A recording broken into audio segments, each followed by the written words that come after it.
Hi everyone, this is the Jade Marrisa podcast and this is episode 29. I'm here with my father, Grandmaster Woody. Sawadee krap. Hello. Sawadee. Okay. I feel a bit strange. It's my daughter who's interview me. Yeah, well, just be natural. Okay. You know, it's just a conversation. People know the name Grandmaster Woody and they want to also hear, who are you? How did you come into Muay Thai? Want to know your life story? Like, because people don't know who you are, really. Right? They know what you do, but they don't know who you are. All right. Okay. It's quite a long thing, but you can trim it down. Okay, just a brief overview of all the things we're going to go over today. Okay, so right. So first off, where are you from in Thailand? I was born in Bangkok, 13th of June 1954. Okay, so just local boy in Bangkok, growing up from backstreet. From the back street. Bangkok, yeah. Back streets of Bangkok. Mm-hmm. Okay. So you're from you're a Bangkok person, as they say in Thai. Mm-hmm. How was it growing up?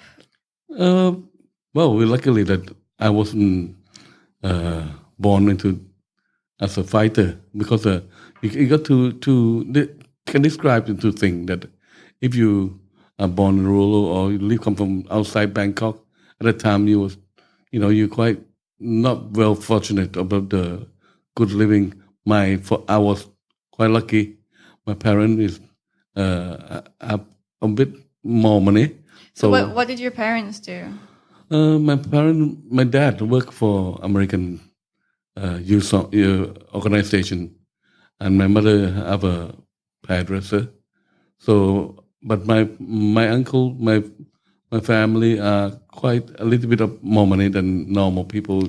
Well, that's comparing to people in Muay Thai, because traditionally people who have a background in Muay Thai, they're from the outskirts, or from the countryside, basically, like Isan or like the south. But being a Bangkok person, being born in Bangkok, you're usually from a different kind of background. I don't have to fight to make money for my family. That is it. So, but I do my uncle was the one who helped the company, the job, the garage, how it's starting really. He had a garage? Yeah, he have a big garage. Like fixing cars? Fixing car, importing car. And I was sent by my mother to go to stay with him and to learn from him all the time. Obviously, in the old time, he have many people working for him. Some of them all come from rural, and found out they are teacher or fighter. They have some at the end of the day of fighting. In the evening, they're gonna gather together and they have a training. The two boys start training. Wait, so you're saying that at your uncle's garage where he fixed cars, they also had Muay Thai fighters there as well? No, it's like a hobby. Just people playing around. For the teacher, for the people who just gather together, get the boy training and then get into fight and things like that. That is how it started. Because I grew up. So it wasn't like a totally serious thing. It was more for fun. It's not a proper camp. It's a from where the training at the end of the night, at the end of the shift working at daytime, and then evening they just start gathering together and get the boys to train together, and some fun for the boys. See the boy fighting and things like that. That's fun. That's how it started. And send some fighter to the stadium sometime. Oh, really? So even though you were just doing it as fun, like some of the kids who were there like actually got quite good. Yeah, they are okay. So that was your first taste in Muay Thai. My taste in Muay Thai, just a kick in the back and starting up, and the people just like to see the boy fighting each other, Yeah. So it's good fun for them. So that's how it's starting. So teacher. What did your parents think about that? No, they don't like it. They don't like to see that. Obviously, when they have normally with the people who are on the outside Bangkok, they get them to fight and to make money for them, something like that. In some sort of, but you were already working in your uncle's garage, and working in cars. I didn't work, but I just go to hang out. My mom always sent me to stay with him. Okay. So that's how I got free time. You got as a young boy, you always want to get involved with different things. So after that, you did get more into martial arts, but it was more like Taekwondo, right? No, go up with it and just train with it. But we have some people who train Muay Thai, a friend with us, and I go into school. I saw some little guy who we in them day we was a bit a rogue. We like to kick the people about, show how we, so we're a bit naughty so boy. A bully. So, not bully, but that could say that. And one time after the school break, about 3 months, I come back. Not to school break, about 1 month ago. I'm not quite sure to school break. I came back and I went to kick about with this guy again. And we kept picking on him. A naughty boy. So I went to try to messing with him. He turned around, kicked me with a face on face, and do a different kick. Whoa! It was shock. I thought, what did he do? How did he kick with us? Because the Muay Thai didn't kick like that, and kick us about. I thought this guy usually my underdog, so wow. we get beat by them. So we become friends, and we asked him that. You become friends then? We have to become friends because we wanted to find out where did he learn, what did he do? Yeah. So, okay. And he told us, he learned Taekwondo. And the Taekwondo in them day was different than the day Taekwondo. In them day, Taekwondo is serious. But the point is, I find out that they do the different kick and different thing, different angle, the way the Thai doesn't do. And we got caught for this day, Muay Thai got caught with back kick with the different thing that we don't learn. So that's how it attracted me to start looking, find out, and to learn Taekwondo more. We want to find out what it's all about. Interesting. So we went to he took us to his school of Taekwondo.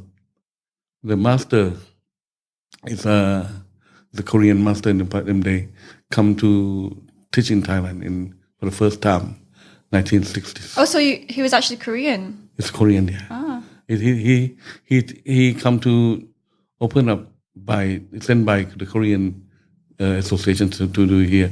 But in them they are different, very strict, very quite powerful and different thing, martial art. So we went to teach and train with him and enroll ourselves in there. So at the end, we find out how we train. So after start training with like a karate, like a taekwondo, in a few days, and at night after the teacher gone upstairs, I thought, why all this? At the end, the people who senior in the taekwondo school just said, "Oh, you come here, that's good. Now the teacher go up to bed now. We will start training something different socially, something different. So just tell me about the name, Yang Sang Kum Chuan Kru, and all this time we said, what all this about? And because we were quite a rogue, we were quite strong in that time. We went to fight with the taekwondo. Nothing, can handle it. But this senior, he just stand up and just do the same, different, not from what my Korean teacher teach. And just different fighting style. Different fighting style from normal Korean teacher that got to bed. And I just kicked me, pacing me up and down the stair, up and down the gym. So we was just like used as a moving target or sandbag. So I still got the bruise on my head here. The bruise. It never gone down. It's the still scar, normally maybe. It didn't really see that. And it. Well, that's good. Because I mean, that's karma, right? You were bullying the kid in school, and then you go to learn martial art, and then the seniors bully you. But now I come to the real thing. What's it all about? So at the end, they just told me that it's a Muay Boran, and I didn't understand what is Muay Boran about. Didn't name then the name. After a while, it clicked. It clicked that, why is this different from what my teacher teach? And Bill, we used it to fight in the tournament with taekwondo, like karate, like the taekwondo tournament. But at a short time, my teacher left the gym, moved to Luktupfah, who is the U.S. Army base for storing all the people, and the people getting ready for the Southeast Asia, control Southeast Asia with Air Force, with all the big base. So what happened is he used to teach the all commando from the U.S. force in the place. So different place we have so many people. So in his place we was teaching taekwondo. There's like karate, different places in the fort, because we saw thousands of people. Wow. And that's how and from time to time they have a competition. So competition said every time we have problem competition, they said they're calling me and my friend and some of people from Bangkok coming down to competition with them. So you had to compete in the army bases with American as fighting taekwondo. As a different game. But you had your sneaky Muay Boran moves. Yeah, but what happened is they not only taekwondo, they have the different karate style. At one time in the championship, that they have to. They know that we can do the Muay Thai strong. We kick well with everything because we have the best Muay Thai, the Muay Thai style. So we went into the tournament and we come up quite well with 2-3 of them. We beat them all. And I remember we had to kick American, the 6 foot tall, jumping kick, and we're falling backward because we were so strong, And anyway, we did well because of that. But at the end, I try to find out what is really taekwondo is all about. Taekwondo, and from what I see, that the taekwondo is only the name of taekwondo.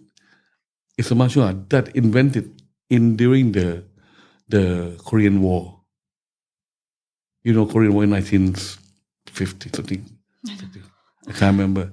The Thailand sent the Korean government asked the Thailand to send a team, the army unit, different country, to stay to fight in Korean War. General Tin Chai go as well. There was General Tin Chai was training Muay Thai, Muay Boran. General Tin Chai is my dad's great uncle. Yeah, great uncle. He was an army general. He's an army general at the time, and also later he became deputy prime minister. He became the commander of the Thai army. But he told me that they trained this Muay Boran Muay Thai in the and after they went to exercise on the war, the fighting, come back to the bed at night, you could sleep. They have get it together and just training Muay, fighting, like got nothing to do with it. Wow. So they do the training. So some of the Thai fighters they select specially the fighter to go fighting this unit. With ability with gun, with special combat Muay Thai, Muay Boran. And it is when we digging deeper, the taekwondo only coming out after the Korean War. Before the taekwondo, you call Warangdo, Hapkido, something like that, to do with Korean martial art originally, trap and throw and hand strike, nothing like that. They did nothing like a modern day taekwondo. So in the Thailand at the time, if you looking back into the traditional movement, it's have Jorake Fat Hang, and crocodiles people tail and different technique. They're already in the book of Thai. When we put 2 and 2 together, this taekwondo is used the Thai Muay Thai Boran technique. And I thought I don't want to say that, but probably borrowed and adapted. Because they adapted and they interchange it all the time. And many techniques are written in Thailand, but don't forget, Muay Boran, it's been founded over hundreds of years. But Taekwondo, only Korean War coming up with the word of Taekwondo, the art of fighting hand and feet. But Muay Boran is more than that. So some technique been interchanged, been swapping, been around at the time. And I come realize that what we teach, what we train, are not the same as the Korean teach and train. And we can see that I want to talk about Master Sken, Master Tony, me. We trained under the same teacher and also senior teacher. We were been kicking down like a back. So you all started around the same time, right? Same time, doing Taekwondo, and then you under the same time master. Muay Boran at the same time. So that it clicked. When we go to teach, we go to abroad. Went to England. But before you jump to that, so that's what happened. You were in the army base and you were training Taekwondo and Muay Boran there, and you were competing whilst you were in the army bases. And then before you went to England, why did you go to England? What was happening in Thailand at that time? Oh, that time in 1974. 73 first. I was lucky. Not get them over. 1973. We were teaching. We would do different things with the film casting. The James Bond. Welcome to the stage. Casting James Bond of the Roger Moore, who... Man with the Golden Gun. Okay, so in 1973, James Bond came over and you look out for the casting to do the filming and in Bangkok. And they come to look out for the local fighter, local to be in the film as well. And we was training different, do a lot of stuff. But they already had a high special team from Hong Kong to do the kung fu thing, to do the choreography and our acting in part. So they're looking for the people in Thailand as well. So apparently that one of the lady who our student Joy Vichashiwa, she's at the time she was like a upcoming models and training Taekwondo and Muay Thai with us, and caught on with the camera. They'll see her, she pretty, and put her on the cast of one of the quite big part in the Man with film, The Man with the Gun. So we come up. So the producer and the people who casting people come to visit our place of teaching. At the time, we're teaching in the place in Bangkok, and they want to see get the testing between Chinese kung fu artists and us, me and two my Australian friend. We just showing the kicking and they're just showing the art, the jumping somersault all over the place, and just showing our technique and kicking and punching about. And they also see us. They like it, but we couldn't join them in the part together. So these two girls, one girl is a Chinese who do kung fu, and Joy Vichashiwa, she's a taekwondo, do Muay Thai with us. So we put it. Then you can see the two girls together in the. You make the girls fight. Yeah, the girl was supposed to look after the Roger Moore, the James Bond at the time. In the movie. So we just casting choreograph our own fighting group. I'm fighting with the lady. We supposed to be batting. Right. Yeah. So she can show how she defends and fights, protecting the Roger Moore or James Bond. So the other girl was the same, the Chinese fighting, and I'll do the fighting, and then jumping in. He jumped off the window and follow in the film. Just go, and then that one of the part of the film. So they liked that one better. Yeah. So they chose Joy. They chose Joy. Both. They had both girls. Both girls. So it was quite. If you're looking back into the Roger Moore and the Man with the Gun, you see me in about a second because we take about 1.5 months. Certain take how many taking, and when you come out, you just see me walking. To me, yeah, and if we be fighting, but some of the choreograph to be done already for the Thai. Yeah, for the girl to be done all that. Well, that's what happens when you do movies or any type of film. You do days and days and days, or how many hours, and then you're only shown for like a second. And then after that we finished the film, and I was in the college of the engineering college. At the time it was big revolution. It was big because of the government controlled by the military people. What year was this? 1970. Oh, many years, a few years, and late 1970s. Coming to the student revolution. The revolution on 73, 34. So we gathering all the students. The first revolution in Bangkok went to the around in the central near Khao San Road there in the middle of Rajadamnern Road, and full of people, and then the military sent the machine gun to shoot down, and all people. Many people die. Many students die. and some of them. What happened? They just pick the body up, put it in the truck, and throw it to the crocodile farm, throw it in the jungle somewhere. So many die, and some of them missing. No, but explain like what happened. Why was there a student revolution? Because of these people were control country for a long time, and the people are uprising because they want democracy. So the students fight with the government. Yeah, all students come together. The people support. Also, when also asking the king help, it come down to the end because the king intervened. Tell the army general said, "You stop it, and you move out of the country." That is only one thing. Our king Ramadan IX saved us a lot. Of course, we would start climbing to the wall, his palace. We want to escape the police. So that's how he intervened. And he said, "Why you kill all the people, innocent people?"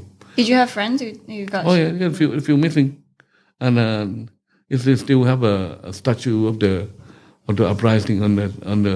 Yeah, they have some monuments around that area, close to Khao San Road. Yeah, then they've seen some of the wall. We can see the wall. Have some machine gun running down. That one of the send the machine gun from the plane shooting down in the helicopter. You see the wall. So that was the army. The army, yes. Army fighting against the students. Yeah. But then anyway, after he left, I couldn't stay there because they start, vision for Ling Reader. So at the time I was the head of the engineering school college. So each engineering school college, I bring the people, our students to go to center to fight. So you were the head of one little student gang? One of the student college. And then my friend on the student college, Matsuri. Also, we got caught. He got caught to jail. Oh. And luckily his father is a special police.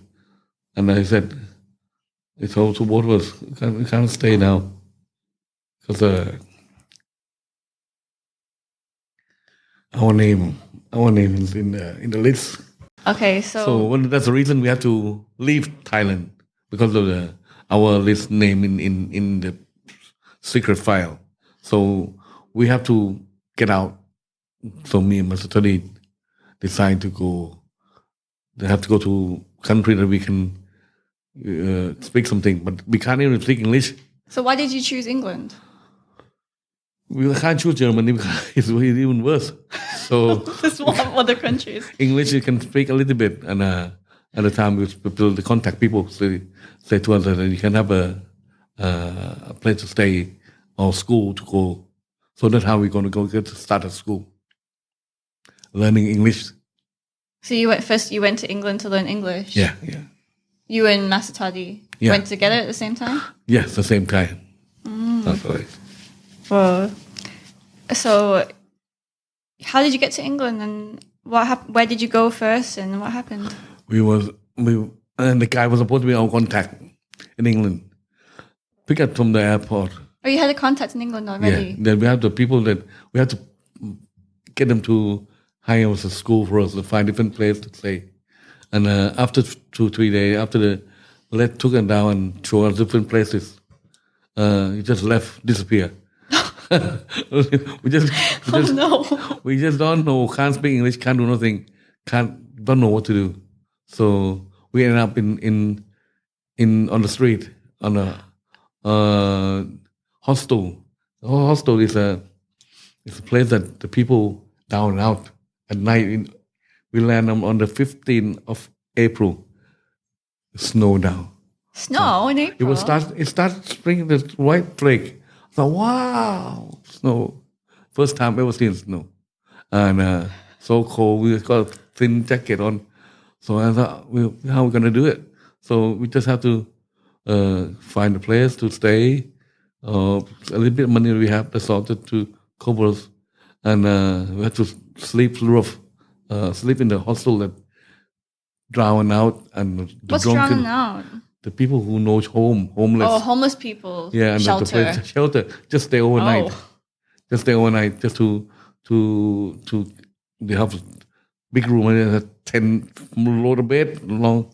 Then they feed you, and in the morning they kick you out. Next time coming again. Wow. So something like that. And we finally we want to stay there a bit of time and settle ourselves and start looking for some work, something school. At the time they have a school, you can still go to school. How did you have money? We only have a little bit of money to cover, only for a short time, and to pay for the fee, and then nothing else. And my mom, my dad, I told because I want to go out. We want to go out. We said, if you take this money, you just go. Because can't send you anymore. Can't do anything for you. And I remember after first two weeks or two, so we had enough. How can we just stay here? So I somehow tried to get the coin and for my mama from England.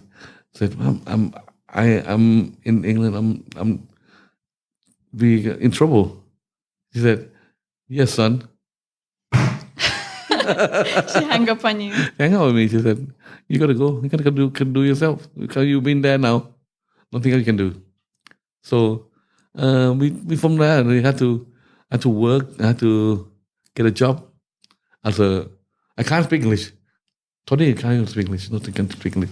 So we end up as a comic waiter, running up and down the stair, paying the food, bringing everything else, and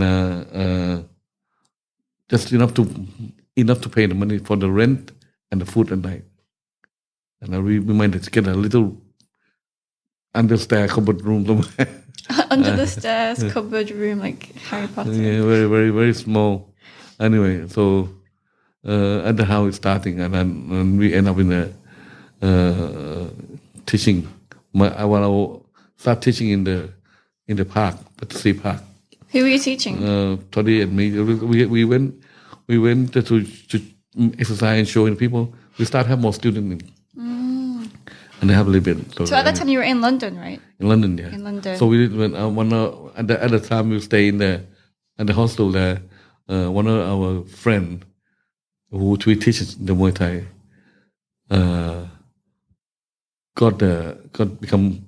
make the girl pregnant from Oldham. So she had to get married. That's all. So her mother wanted her to go back to Oldham and get married. So he went. And he got no job. He was teaching Muay Thai for him. So he went to the nightclub, biggest nightclub in the north, called Bailey's at the time. And Greater Manchester. Yeah, in Oldham, but in Oldham it'd be like a cowboy town. We will go for night out and they all like go drink up and smashing each other and fighting each other. That is big. Still like that today. Still like today. Yeah. Yeah, Oldham is a small town on the Greater Manchester outskirts of Manchester, and that's where my dad travelled, and it's quite a rough town, I would say. Yeah, well, that's where I was born. That's how. When I walked down one day, I can't remember what it like. It was just like I'm a foreigner. I don't know, see nothing. All see the old building. It's terrible. All this area. And I went to town center one day. I think it's on Wednesday. I think they have a wine bar there, And the theme of wine bar is like a Western barn with the hay, with the cowboy and everything, all this. And I didn't know that what they do. All the places closed. On Wednesday, it's closed half day. And this wine bar, this wine bar, have a theme like a American cowboy with the hay on the floor and all this and that. Look like a barn. And we just like a go. We go walk open the door. It's like we step into the Wild cowboy Wild West. I thought, what's all this? And I didn't realize it was meant to be to make into a cowboy. What's that? We come into a different world here. You didn't know it was the theme of the restaurant. No. You thought you were just stepping into the Wild West in Greater England, in Greater Manchester. Yeah, that was wild, isn't it? Anyway, it was good. So we start teaching. I start working. No, at how I started to go to work into this nightclub because one of my friend who went to the job and take for the bouncer at that nightclub, and he can fight and kick into people out because we teach Muay Thai team, and the manager said, "Hey, that's good. You got any more people like you? Bring them here." Like you. I said, these Asians that can fight people. Do you have any more? So he phoned us up. So okay, let's go. We got nowhere else to do. Just let's go out to Oldham. Oh, that's how it started, and we worked. How it started. So wait, let me just clarify a little bit. So at first you were in London and you started making some extra money teaching people Muay Thai in the park. So like you and Toddy started practicing together and people saw that, caught on, wanting to try. So then you made some money through that teaching people. Then your friend got a girl from Oldham pregnant. So he moved up there and he's a Muay Thai teacher, right? Then you and Master Toddy, you followed there. Get a job there. And then you got a job as a bouncer at the Wild West place? No, at the Bailey's nightclub. It's housing cabaret upstairs and disco downstairs. Cabaret is one of top name in them days. G.M.Woody and the Drifter and all this play there. It's big cabaret name. A lot of bands. It's housing over 2,000 people upstairs, downstairs. So anyone who go to watching all this like a concert must go to this place, and they have downstairs disco. We had to go up and down, took the people out, kick them out, the problem, kick them out. And we become a talk of the town. But I think, because of we are Chinese. It's a Chinese eye, and they call us chink. I said, we don't know call we chink. We didn't know what it mean. So he said, let's go kick the chink today. Like it one of those. People wanted to challenge you, basically. They want to have a fight with us.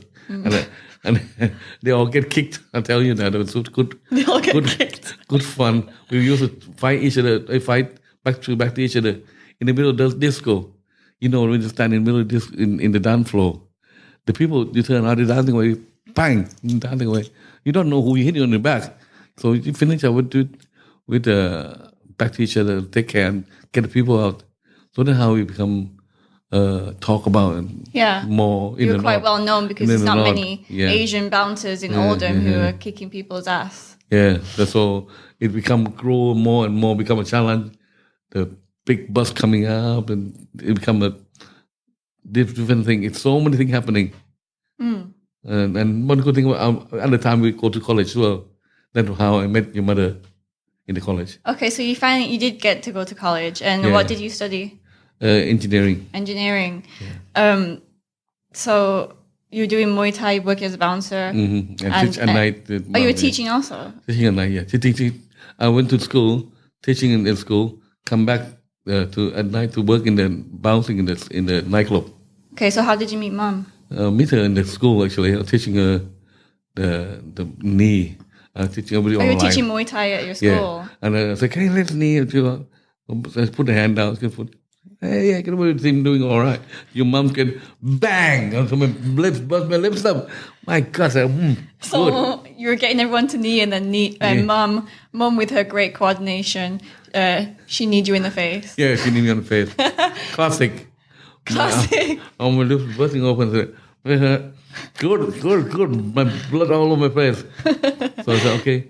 And that time, so we caught on, and we went to nightclub, and then we met. That's how we met Judah Mall, and that's how we go. And I had to work there for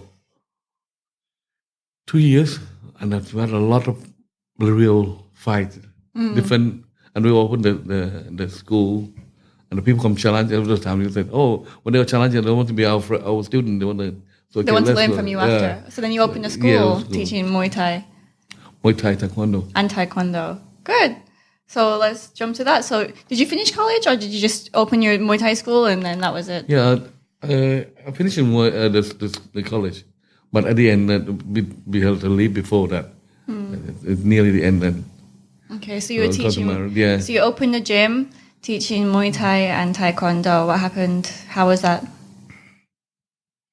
Well, when we come to open our own gym then, our own camp, our own school. So Master Toddy also doing very well with his own school, and you had one each. One each, and later they get Master Scan coming over. Did you know?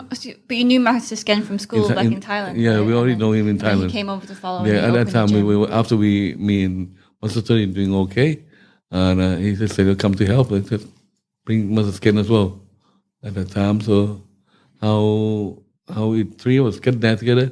He was working in the nightclub with us at one time.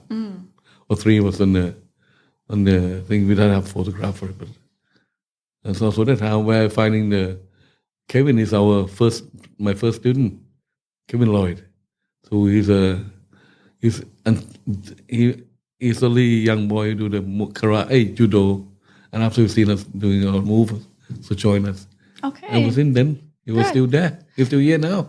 Good. So you had the Muay Thai gym, and when did you finish? When did you stop being a bouncer, being a security, and then you just focus more on Muay Thai, and then the restaurant came not long after that? After a while, after I doing teaching Muay Thai and everything, I thought, how can I promote Muay Thai? I can have money. I used to have to work everything. I used to work as a bouncer, used to drive taxi, used to do all different job all the time to get myself to be able to. I didn't open the club as much. We don't make much money in the club, so because I believe that my work is coming first rather than the money, rather than rely on the student at the time. So after a while, I decided how my dream is to. I like my dad like cooking. He great cook, and I thought that the way how to connect it to Thailand more is not besides Muay Thai, then the Thai food. So because my granddad taught you how to cook. Yeah, he'd be very good cook, good food. Our family is my uncle. So I just not have any experience of restaurant. So I just decided to go to London to learn about 5 days. Oh, really? 7 days I learned about how to do everything. And I come back to Manchester looking for the place and, save a bit more money and, look at the place. And my brother helped to put some money in the work together as open one up. So we did very well. You opened the first Thai restaurant in Manchester. Yeah, it's called Siam Market. The Siam Market. Yeah, in Portland Street, Portland Street. It's one of a kind outside London. And it become, it's strange. I believe the path, the destiny is choosing you. You meant to be. Your restaurant coming through. How do you do different things? I don't have any experience, so I have to end up design the restaurant, design the menu, design the food, cook myself, teaching all the staff. And it become a success, very big success. Fully booked every week. And very, very good.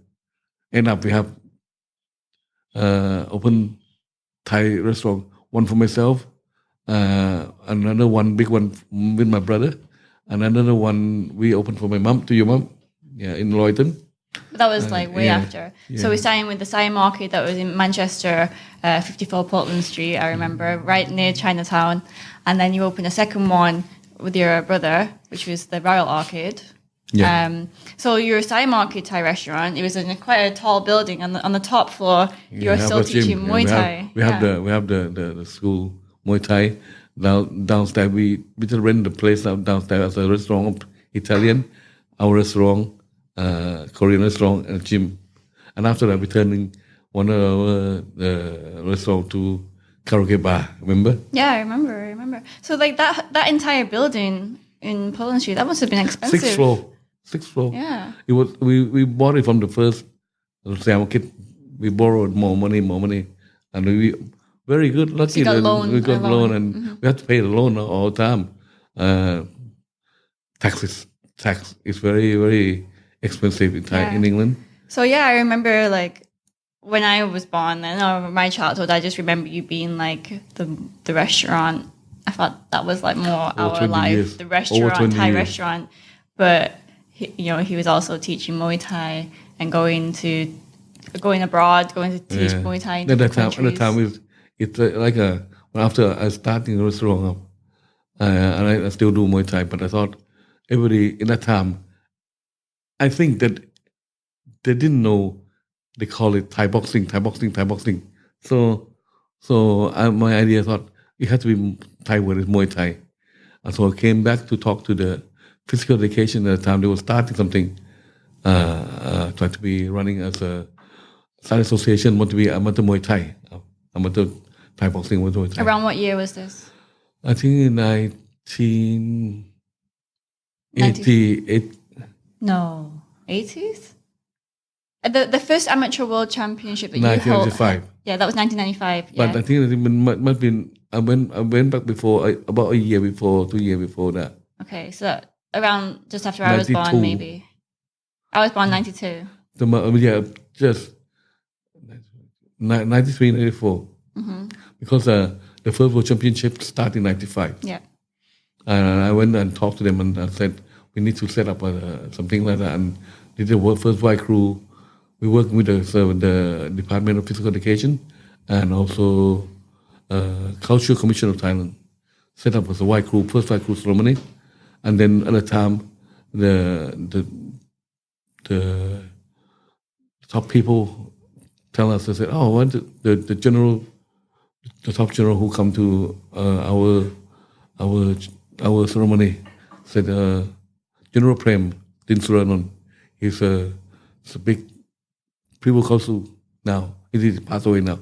Privy Council at the time. He's so powerful, and he's Prime Minister of Thailand as well.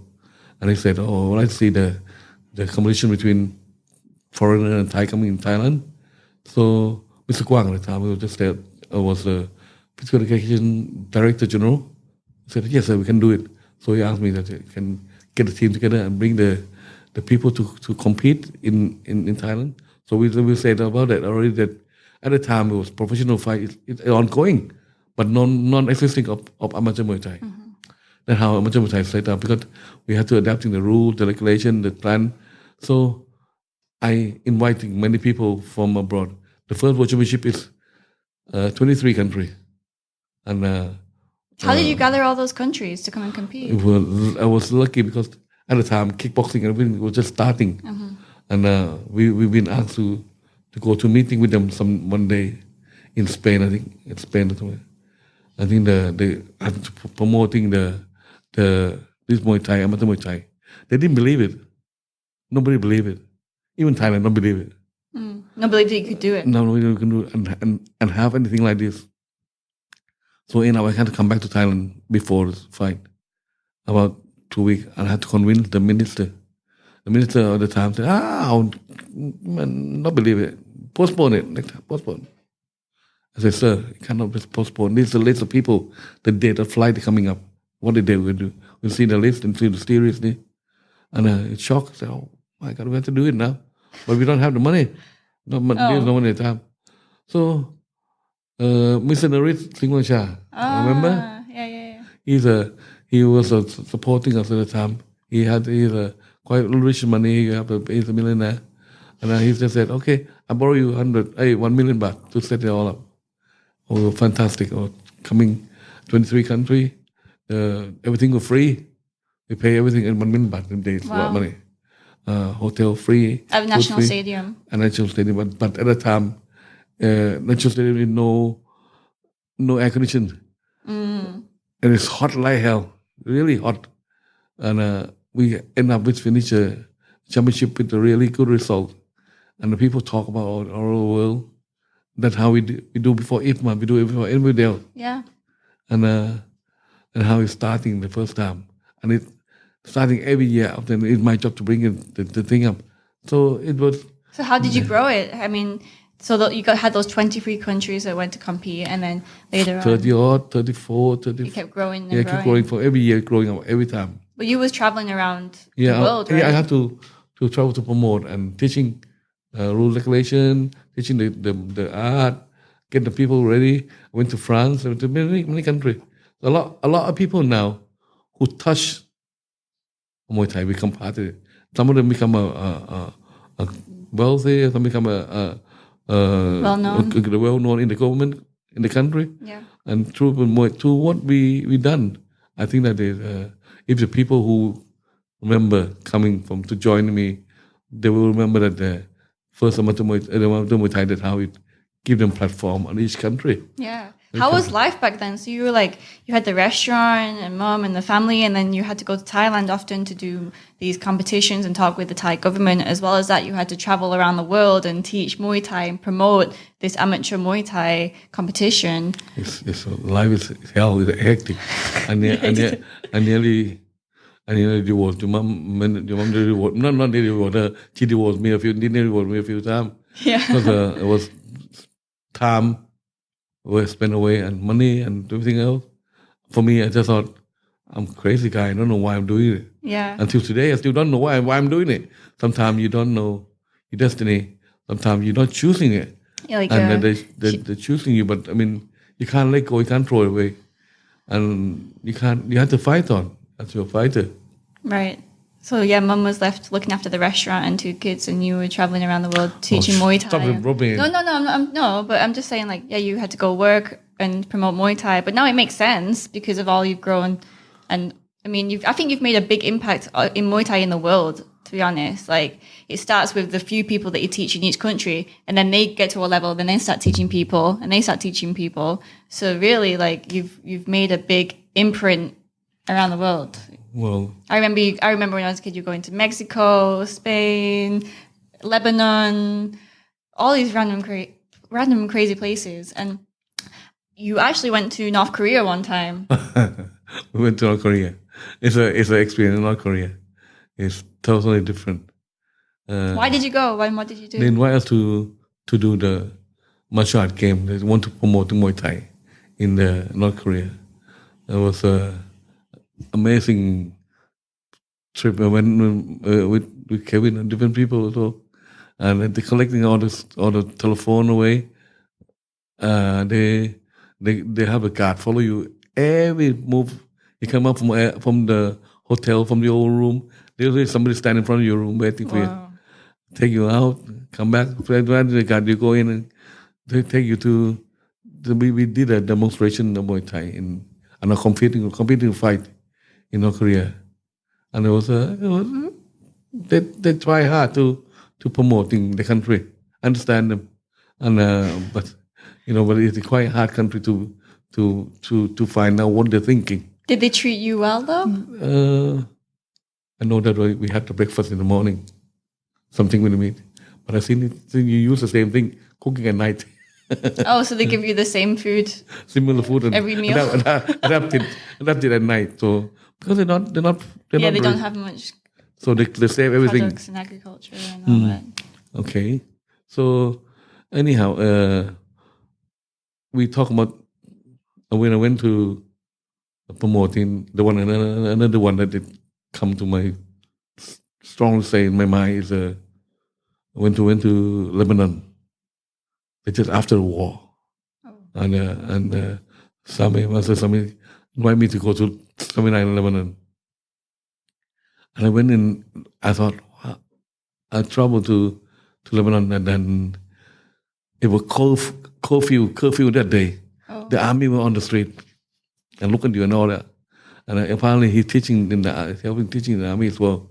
So I picked the camera up, take a photo.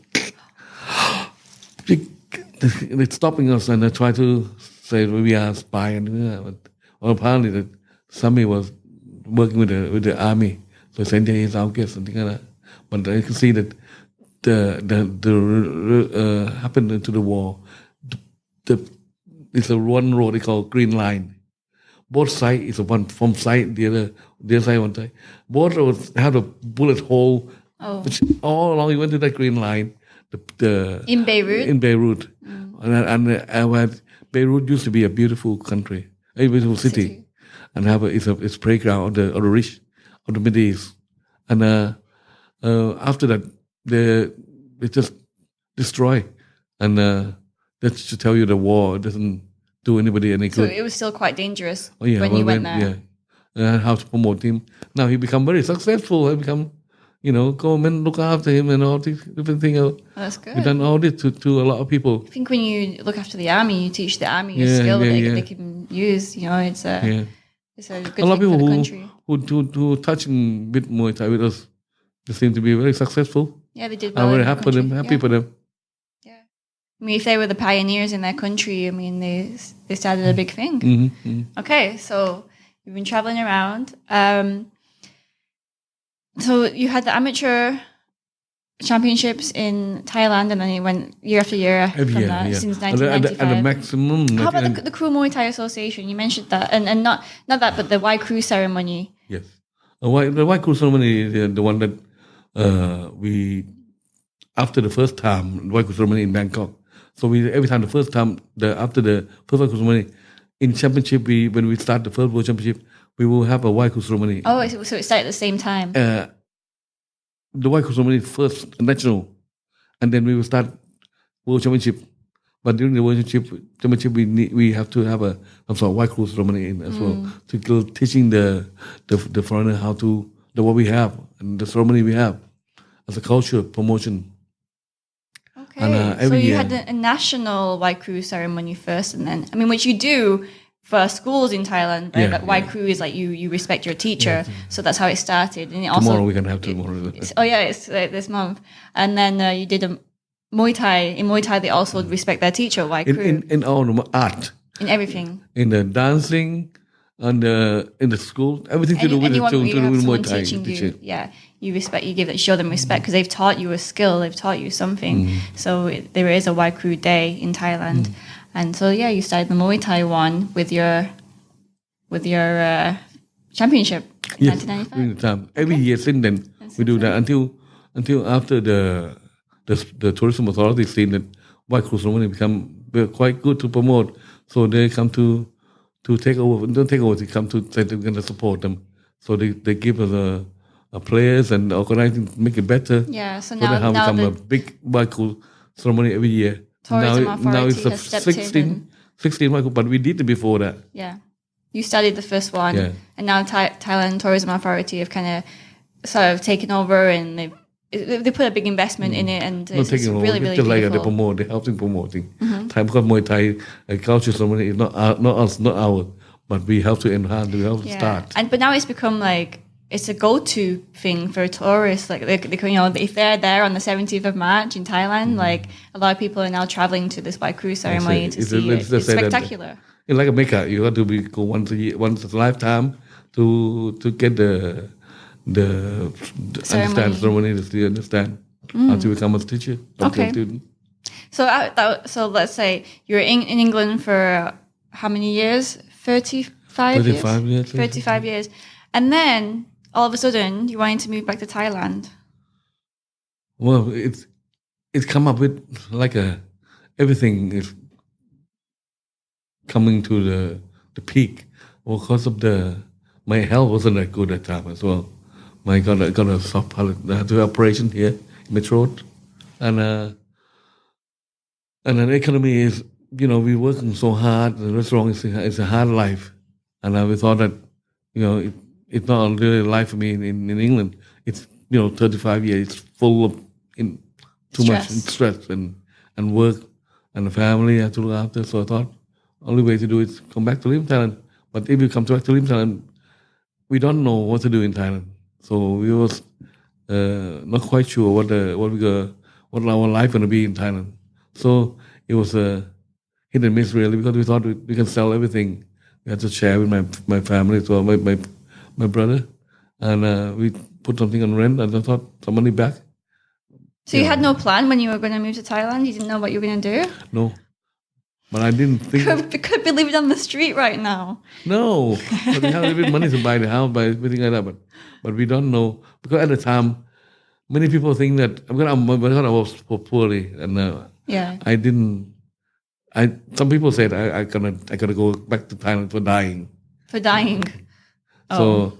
Yeah, you were sick though at that time. I remember you going back to Thailand, and you went to the hospital in Thailand. I think. Well, what Mum says is like, in the hospitals in Thailand, people take care of you really well, and like you were surrounded by your family, and I think that's probably just like that comfort maybe made you want to. Yeah, I think that also that even in England, everything had to wait. Yeah.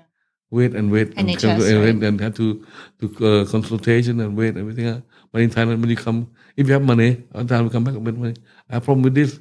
I said, Yes, tomorrow we cooperate you tomorrow, and within a week. Yeah. So as long as you have the money. That's true. No, not even even the hospitals they're not too expensive in Thailand. They have all different levels, and they're really good.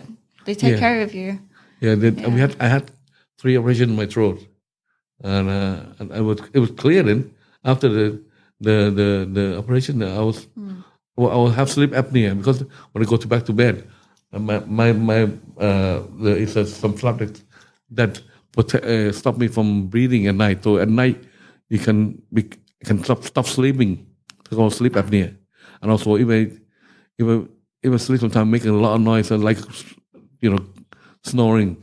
The house, 2-3 houses in here, really loud. I'm not sure if that's true. We didn't have a detached house in England, but you did snore very loud. I think I could hear from my bedroom probably. Poor mom. But now it's a lot. Since the operation, it cleared me a lot. Yeah. Also, my health is a lot more easier. So then, when you did move to Thailand, what did you do? They give me the national stadium. They give me in physical education. They give me office to run in there. At the time, I was still running the office from there, still between Thailand and England. But I have an office that can set up permanently and a training center, Muay Thai Academy in National Stadium. Mm-hmm. So I kept it myself. I pay for clean out to everything up. Really was run down. So I said physical education should have better Muay Thai school than that. So I did all that. So I remember it saying at the top Muay Thai Conservation Center. Muay Thai Conservation Center. So I become the deputy of that, and after that I said, you come up. The people want to Luktupfah come up. Not yet, though. I mean, you were doing the WMF then. Yeah, and then at the time it was after IMTF finished. General Tenchai was come up to the end. He not very well. Retire. Yeah, retire. So he looked out for some different general to take care of that, and I was still running for him championship without the him doing it for a few years, and he have different general to take care of it, but they don't have any understanding, and they don't do nothing to leave me to do on it until at the end I just asked General Akachai to take over. So I did work for him for a while. Another time it was So let's just clarify a little bit. Before we do that, it was at the end of the General Tenchai. They have different generals to come to do, like to try to sort the problem between IFMA at the time was starting as well. IFMA start after IAMTF. No, IAMTF is International Muay Thai Federation. It's General Tenchai. IFMA it belong to the Dr. Sakso. Not come up yet, but another general who try to promote Muay Thai, Amateur Muay Thai Association. He one of the generals taking over for the school, the association, and set up IFMA. Another time, IFMA and WMC starting as well. So the WMC start first, and then to get it going as professional. And General Tenchai do amateur, as we are doing under him. So he said, "How can we work together?" General said, "We don't mind working together, but you don't control us because WMC do professional side. We do amateur. We can work together, supporting each other. We do amateur, send the amateur to you to professional side, which you all agree at the time." Well, I mean, you signed an MOU to. No, at the time it was then they built up IFMA up, and the General Secretary General now, who behind IFMA, said that they can do that themselves. So it come to war between IMTF and IFMA. Yeah, but they were supposed to make one together, which was WMF. That's why they can sign up MOU of so they can support one another. Yeah. Both trying to join and become WMF. Which was in the mid 1990s or late 1990s? Late 2000? No, not yet. Okay, but because around that maybe. Yeah, and it become should be only no the IMTF, no IFMA, only WMF at the time. Right. And apparently the IFMA side break out of the MOU without telling us. Went to the Olympic Committee and tried to get them signed up as a recognized by Olympic Committee at that time. Mm-hmm. So leave the WMF stand on its own. Mm-hmm. IMTF just stopped. Yeah, because it was supposed to be when IFMA and IMTF was joined together, they were supposed to make WMF. Yeah. And then there was supposed to be no IFMA and no IMTF. Mm-hmm. But IFMA went to the Olympic Committee and got a contract with them. So IMTF disappeared. And then this WMF was created. Yes, but yet these other people with IFMA didn't have any involvement in it. That's right. That's wrong because it's a war between the amateur Muay Thai with back up IFMA and the WMF. We have no national country to support. So that is where it go wrong because the IFMA will get more clout because of power because of the amateur Muay Thai Thailand is registered with Sport Authority of Thailand as a base. And when they're supporting IFMA, they're not supporting the WMF. If they support the WMF, it's no problem. But because they support IFMA, it means that the WMF left with no base to stand on, only international body, which I did as one who promoting all this time on the WMF Cup. So you were with WMF, promoting WMF and hosting World Championships every year for maybe like 10 years? Yeah. About 10 years. And then at that time, throughout that 10 years, who was the president, your boss at that time? The first one? After General Chai did General Surayut, the General Surayut wanted to do the General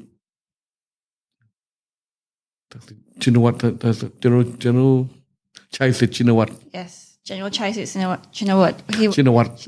For a few 3-4 years. Mm-hmm. Done for him, but they do championship for him and invite him. But he never really involved. Just a head.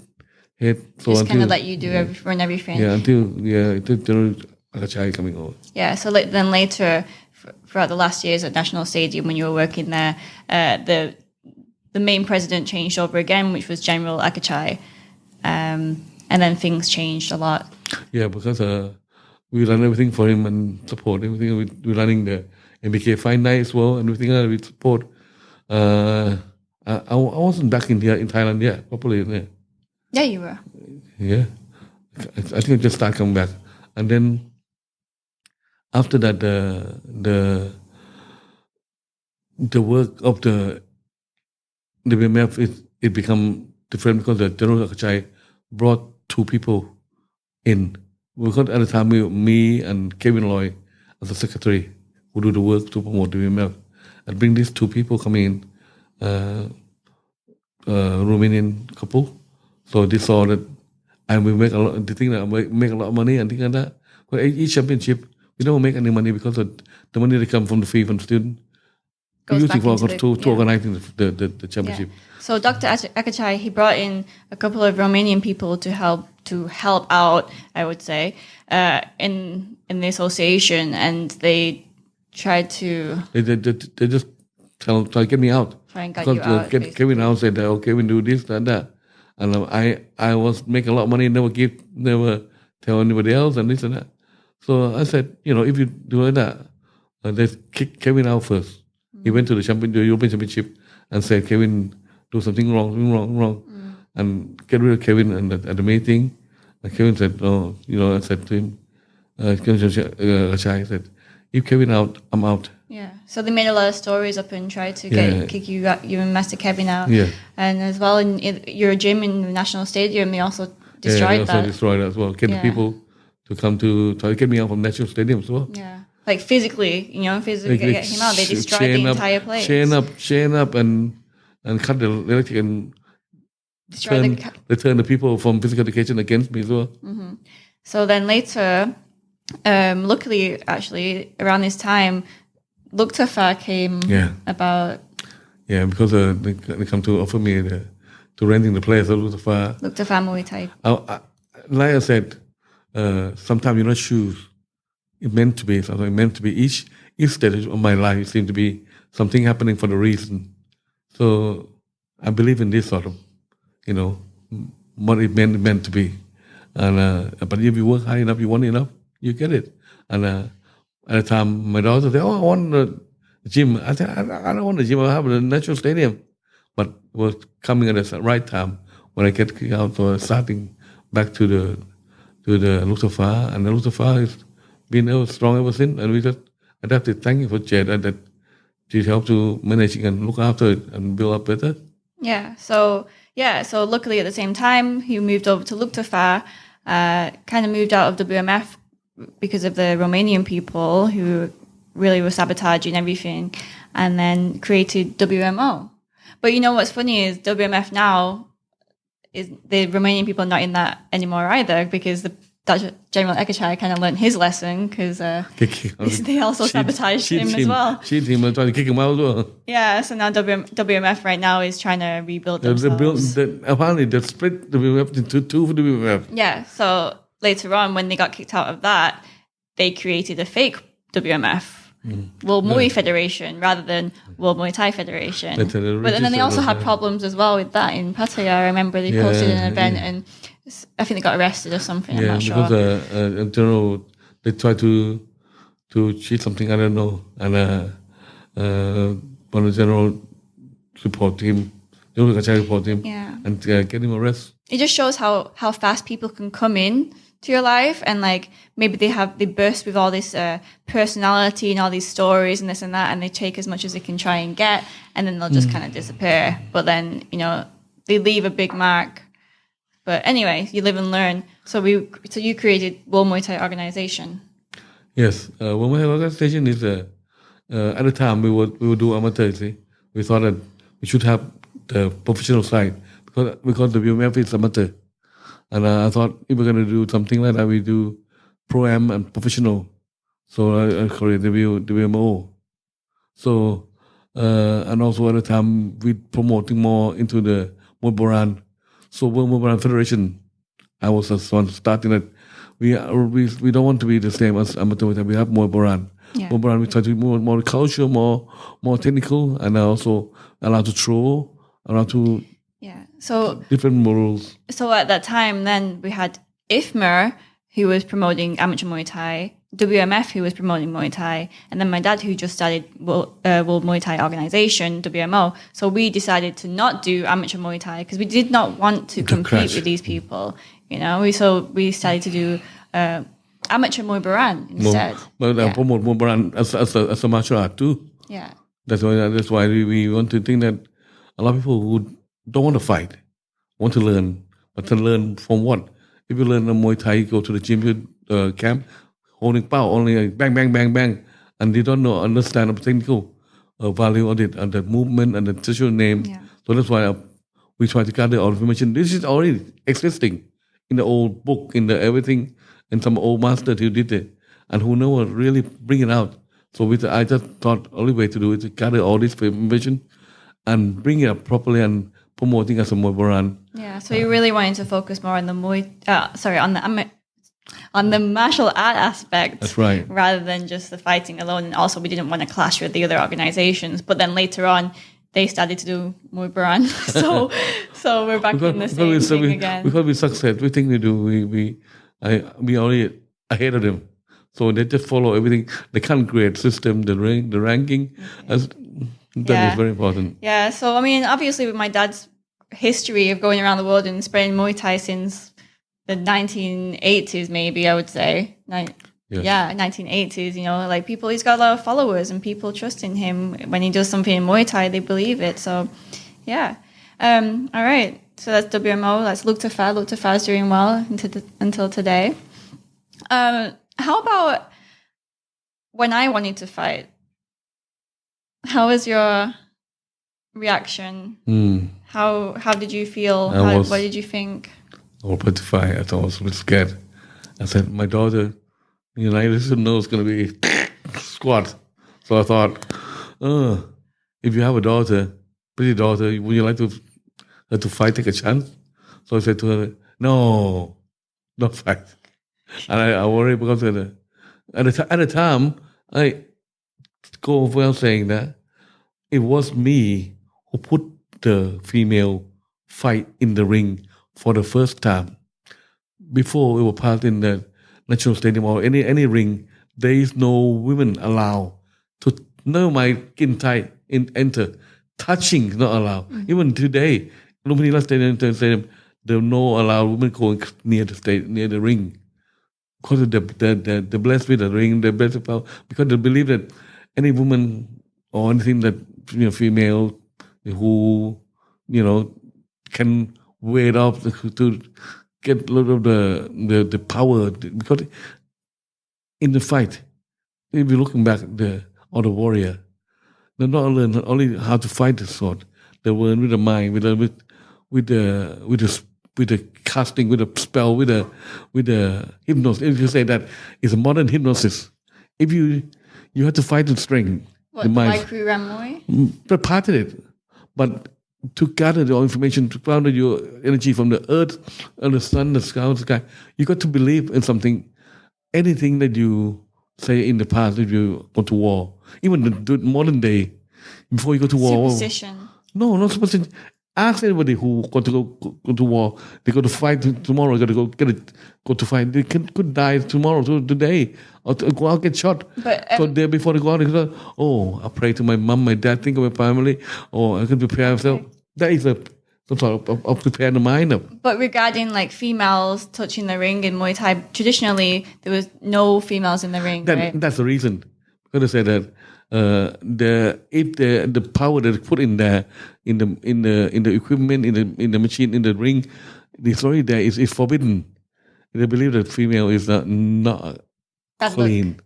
Bad luck, not clean, and something like that. So they have to be clean. Is mean the warrior has to be strong, has to be martial, has to be really not the way of different thinking in the past. Yeah. It's different. I also heard one story that in Lumpini Stadium, the old one, long time ago, they had one Japanese female reporter, a news reporter, and she went into the ring and she did some news report. And then after that day, all the fights after her,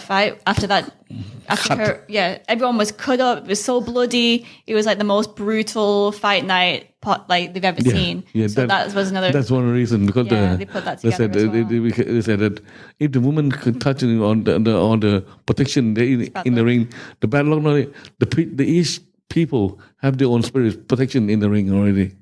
To pray them to protect, because in the past they believe in magical, in the Mongkol, in the omelette, in the herbals, in the spell. All this is part of the fighting of art of the martial art of the warrior. So then, why did you let a female fight in your amateur championships? Because it's amateur championship is not. It comes to a modern day. The people said the female training. I said, why don't you let the women fight? I said, no. Or we have different people from different associations from the world. Why? I can't go to the ring. Why? The trainer is a woman. Yeah. So I can't go to the ring. And also the student cannot fight. So it's not fair. It's not fair. Right. So I decided, okay, we do that. Well, let the girls to put the fight. The first fight is Lara. Oh, Lara was the first one. She was the first fight. They got some good amateur fight, and since when she went and to see the girl fighting, she become on the television, on the news. Yeah. She was on the front page of Muay Siam newspaper. The Muay Thai newspaper in Thailand. Like this girl called Lara. She's Thai, but she lives in England. She used to work at your restaurant as well. And like my dad trained her Muay Thai, and she went to go fight in there. So fight with the Australian girl. It was she won the first fight, and to make a big noise, got a big news, and even the people from Miss Muay Thai organizer to come to see her, want her to, because she's a beautiful girl. Yeah. I want her to become one of the contestants. And when they strip her down, she got a tattoo here, tattoo on the back, all over the place. Yeah, it was a bit taboo for the lady. Yeah, because she's a Thai girl with lots of tattoos, fighting Muay Thai. Not what Thai traditional people are used to. Yeah, taboo. Now, until today, now the acceptance of the girls have tattoo. The girl can do a lot of things now. So but I said, for the record, I put the lady in the Muay Thai ring. Was that the first festival? The first World Championship. Oh, was it? So that was 1995, the first female. No, second World Championship because put that. Okay, so 1996, the first female in the ring. So so when you thought about me fighting, you thought you were absolutely terrified and you thought I couldn't do it, but yet you were the first person to put a female in the ring. Yes. But not my daughter. But not your daughter. Okay. But in the end, as I was fighting, like your thoughts towards it kind of changed. Oh my gosh, you never liked it? No, I did. You did well. It impressed me because I thought if you wasn't going down losing people, and you fight and win. And at the time, that girl was not bad. She was an experienced fighting, and your first time fighter. So I was thinking like going to have face cut up and things like that. So she at the end of the ring, at the end of the round of the fight, you come on. So it was me and your mom was over the moon. Oh, good. I'm glad. Yeah, and then you made me fight in your championships and did okay. Yeah, not made you. Okay, didn't make me, but you offered for me to fight in your championships, and I did, and we did all right. Yeah. So now you're the owner of Luktupfah Muay Thai, the chairman of Kru Muay Thai Association, president of World Muay Thai Organization, and World Muay Boran Federation. Yeah. So what's next? You have the championships coming up. Oh, yes. It's a festival we have to do every year. Now, this is the fourth festival now. The fifth coming up. We organizing after the World Championship every year of amateur Muay Thai all the time. We thought that we want to be different because amateur Muay Thai is only have a certain background with a few group of people. So if we break into the different martial arts, they have Dap Thai, different Kitam Muay Thai, Wai Kru Muay Thai, and Mai Muay Thai. And also, we thought that how to get people, bringing them into the game. So we thought about invite kickboxing in, the WKA, which they're asking us to. So okay, let them go. And they're coming for the third time now. So now we're making it an absolute huge event. Not only Muay Thai, but all these different martial arts that he just said. Thai martial arts as well as kickboxing and boxing. And we're moving it to Pattaya. So this will be our first year, 2020, that we do it not in Bangkok, in Pattaya. So it's a good change, and it's nice for 2020 to start like that. Yeah, it's a new world, and it's a new start. Yeah. Because we were contacting the Pattaya city, the governor, said that because at the moment Pattaya was a bit slow down with tourism, so we thought that how to promote Muay Thai, promote the Pattaya.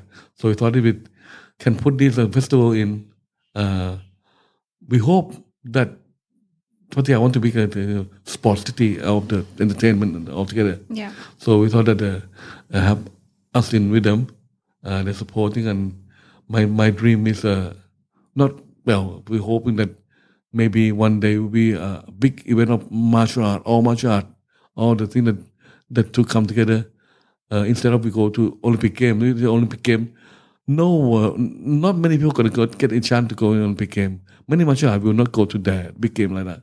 So even Muay Thai, I think that we will have to wait until my next reincarnation.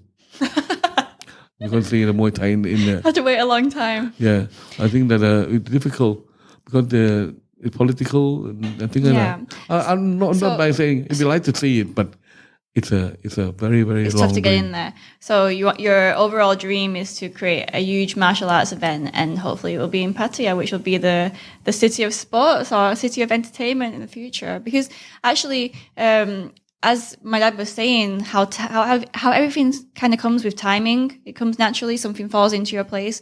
The National Stadium in Bangkok is going to be knocked down. Yes, right? The Chulalongkorn University will take over. So it was right time that we're going to have to move out. So I thought that this can be a good chapter for 2020. So might as well. Yeah, cool. That's really good. So are you happy moving back to Thailand and with your life here? Or do you ever think about going back to England, or do you regret? Or what are your thoughts on that? No regret. And are you? No, I'm happy in Thailand. I like Thailand. Oh God, because the one thing, because you don't think it'd be worse than when you bring the children over to different country, which they never had experience to stay. I know what I come back for.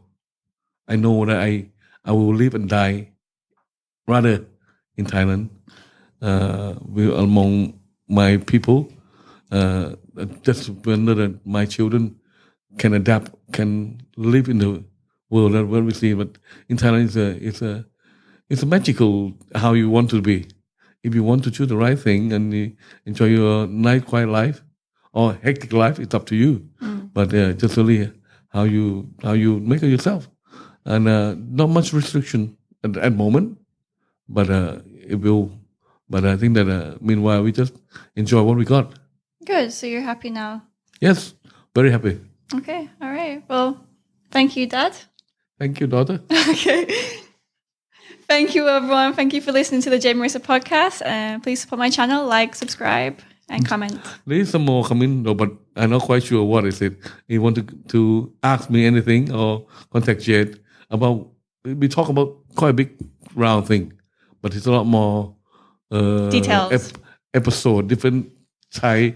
The time that I used to fight with the Chinese, the gangsters, a lot of things. A lot of things that we don't cover, but because we want to going around quicker. So in the future, do you want to talk about that quickly? Oh, with the Chinese gangster, yes. Okay, so let's start again. So when you had the Thai market, the Thai restaurant in Manchester, it was by Chinatown, and during those days, the Triads were quite big on the scene. Big gang trying to get money from the businesses. Of the Hong Kong, and of course they have the branch in England as well.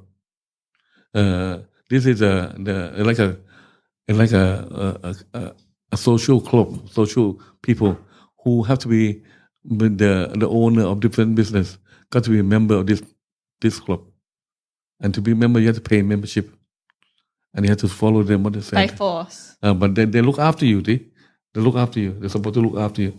If you have the in Chinatown, you got to pay to certain money. You have to do. They're treating them like a bit more like a. So it's a mafia protection fee. Yeah. So at the time I was moving to Chinatown, just outside Chinatown, and my friend, one of the students, who moving in the Chinatown to open a supermarket, Chinese supermarket, which is quite big, and they went in there. He wasn't familiar with this society, so these people, the Chinatown gangster who control the parking, control the people around, have a few people running around for them. Selling porn, selling drugs, selling different things. Then they start wondering these people coming and not pay protection. So he asked me that he trained with me. So one day he said, he come out to me, do you pay the protection? Pay anything to these people? I said, no. Why should I pay? I said, so he said he had to pay a lot of money. Oh, so they're only targeting to the Chinese business people? Yeah. Oh, Jerry, Yeah, Chinese, yeah. So they didn't ask you for it? What? For the protection fee? No, they didn't ask me. So they only targeted the Chinese business people? Community, yes, only. Because they can route it back to their family in Hong Kong as well. Oh. They can, if you have a family in Hong Kong, they can threaten people in Hong Kong. Oh. So at the time, it was more talk. Big tiger paper. So anyway, and so at the time he asked me to help him. So at the time we was Thai community, step into Chinese food, stand on their feet. So I said, "Oh, what are you doing here?" I have Muay Thai gym and everything like that. So he said, "This is our people. You shouldn't interfere. Thai is Thai." Oh, so the Triads came over to you and said, "Don't interfere." Yeah, I know the owner, one of the owner restaurant, one of the boss, what people. So he said, so he started sending the people to come to disturb him, stop the people going to his shop, throw the people smashing things around his house in this shop. So this guy, my student, asked me, "Can you help him?" So I said, "Okay, we're going to help him. We don't realize how big it's going to be." So the owner of this restaurant and market, he asked you to help him because the Triads were attacking him. Yeah. So So I said, oh, come in and kick him, sort him out. We didn't realize how big this group of people is all about. So because he's the owner of the restaurant too, and he have different people as his friend, and he have a few boys running around with him. So we thought, okay, let's go. We're going to protect you. We're going to look after you. Talk. This is our friend only. So he told him that we are his partner at his supermarket. And so I said, the supermarket only, he didn't want to pay, so he wanted to take us to take care of him only. So now the Chinese start worrying. If you step in one, who's the next one? Who's the next one? Who's the next one? So the money that you should get, they will reduce down. So you start asking problem. They said, I want to buy this quantity of big prawns and everything, but I'll not pay you yet. Okay, so they're trying to get money in a different way. Yeah. So they'll say, "Oh, I'll buy this off you, and then I'll give you the money later." And he'll not pay. So he decided not to do to sell to them. So they keep them more angry. So they say they're gonna beat him up. So I have to go and take care of him in the supermarket. Send one or two boys to take care of him to help, and then start escalating. Tit for tat. We go down. So and one day I thought only way to do we had to show the strength. So one Sunday afternoon, there was full of people in Chinatown. A lot of people coming shopping in the time. So we calling our student, master student, not a student, anybody student, come to the. You called all the Muay Thai gyms around and got the students. Yeah, all some of them are coming hat with a balaclava. Yeah, so they look like that. So they look like I said to them that, come walk with me. Don't have to fight. I do the fighting. So I said, and then everybody goes start. Don't know. They're all students. So I had to take them out, take them around, walk on the rollers. 30 people follow up, walk around to Chinatown. All Chinatown. The people seeing the people coming down. A lot of people have done some, strong guy, some are really serious guy. So they're all there, but their boy they could control the car park and running off, and they start talking Chinese, like a Chinese whisper, talking, and they start going around the story, and so I just want to show the strength, and at the end, I said, okay, what can I do now? He come back to us then. And he said, oh, well, let's negotiate. Okay. So you didn't fight? Didn't fight. They ran off. But that's a fight in the street the second time. This is the first time. That's the first time? The first time. The first group. And these people didn't have weapons? Not yeah, they all have weapons, but they're not as many as us, so they're scared. So they run off. But anyway, we were playing cat and mouse game. They were playing who's strength. Right. So and I said to him, and we have negotiated. The police come in the middle and ask us to truce. They want to deal with the one group, not two group. Right. So they want to control. They want to everybody to talk together, and we decide to have a sit down and negotiate. And they want us to buy the meal for them and take care of them and cause truth. Not only that, not that yet. Up to them to start tin tat. So he said, he sent the people to me. He said, "Oh, I'm gonna have a problem now, you and me." I said, "Yes, if you want a problem, by all means, tomorrow I'll send somebody from Thailand coming over, fire you a gun. I know where your boss live. We have a go." Who said that? I did. You said that to him? because it come to the end that we don't know what to do now. But you did fight though, right? That's it. After, not yet. Not yet. This is the first group of boss. Oh. The first group of Thailand. The other one is Chinatown. Different group of Chinatown. They fight on the street. But this is the real gangster that big the no power and talk about it. Right. So I said we have then he said to me, okay. I told him we're gonna get somebody coming over and I slip in, find a gun and you finish him up. And you can, if you do something to burn my restaurant, I'll burn your restaurant down too. So I just told him I had to do that. So at the end, they had to call the truth. They told the police. And one of the police is Uncle Clint's brother-in-law. Oh, nice. Because he was special force in the 8th police in Chinatown. I come to ask him, hey, Woody, I heard there was some Thai assassin coming over and what's it going on? I said, I don't know. And the visitor already going to talk about it. So I said, okay. So they know that the attention that we're going to do the same thing at there. So that's why they call it truce. And then buying the meal instead and become okay. Right. That's a finish. That after that, then big story out onto the news. Then the gangs have been destroyed, and that is the first triad. The second set is the one that they talk about that fighting in the street. Because but where did the second set come from? The second set is a Chinese mainland immigration. Who what's it called, refugee.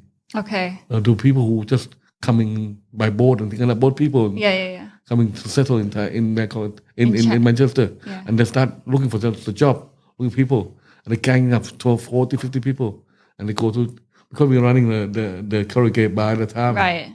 So everybody wanted to come in to have to drink and have problem. So at that time we told them that we don't want to. Yeah, this is the one that I remember. I was just a child at that time, and we had we, as well as the Thai restaurant, we also had a karaoke bar on the second floor above that. But as well as the Muay Thai gym, which was on the sixth floor, right? My dad had trained most of his staff in Muay Thai and how to fight. and then that's when they come in, they want to have free drink, then they want to owe money. I said, no, kick them out. I said, I come back tomorrow. We come back tomorrow. I'm going to close you down.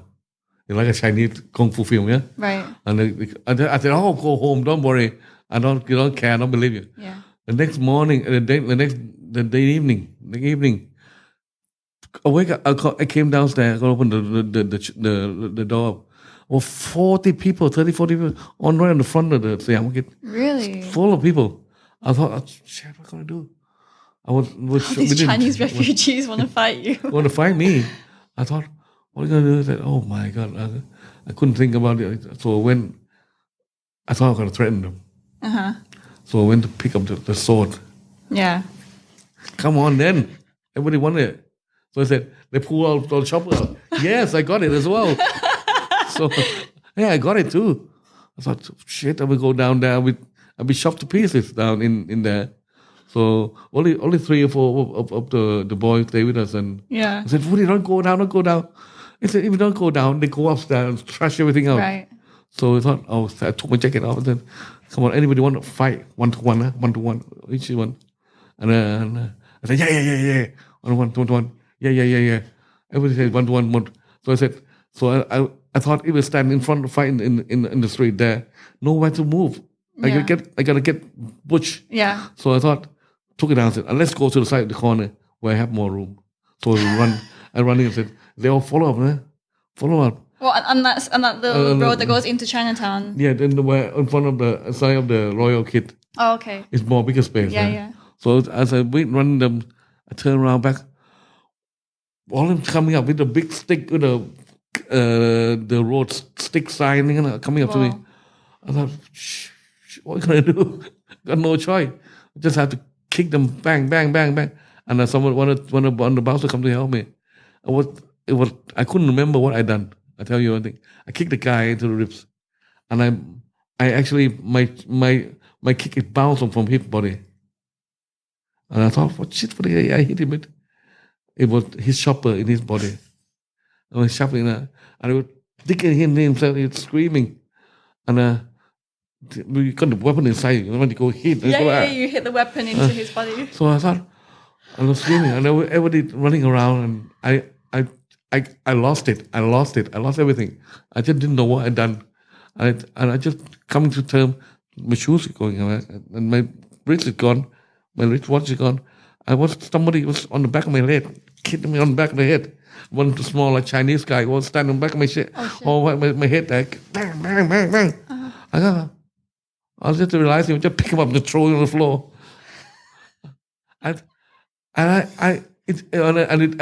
The police car came, like in the film, and all the people, all Chinese running over. only me standing around.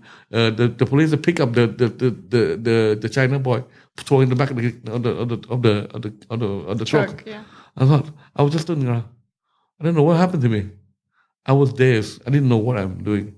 The next day, 2 days, my bruise all over my head, my eyes, blood coming up to my face, my eyes. I thought I didn't feel a thing. What adrenaline was, I didn't feel a thing, and I lost my shoes on the watch. And I thought, what have I done? I didn't know what I'd done. When something take over you, Yeah. And I tried to find out. I wanted to get the CCTV. So Did they have? Did they have? No. Oh. But the people from watching from far away said, "Whoa, what a fight!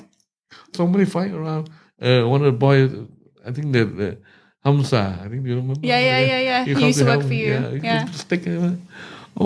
Yeah, I remember like a couple of guys from the karaoke bar, your staff. They came to help you because you had a lot of weapons in the gym upstairs, and you taught them how to fight Muay Thai. Yeah, it was a experience. That's it. Wow. Yeah. Yeah, I remember that. Through life experience. I remember that, but I don't remember the details because I was quite young at the time. Yeah. So I think maybe you were hiding your face from me. It was all bloodied and bruised up. Not blood, but bruised. Yeah. I didn't have any cut. Surprisingly. That's really lucky. Because I thought they have the weapon as well. Yeah. I didn't have any cut. It was a scare tactic. All right. Okay. Well, that's good for now then. Okay. All right. Thank you, Dad. Thank you, everyone, for listening. Thanks for listening to the Jade Marrisa podcast. Give us some feedback. But it is, I not just talk, I tell you the truth. I don't mean anything else. It's okay. It's good. Thank you, everyone. Thank you. Bye.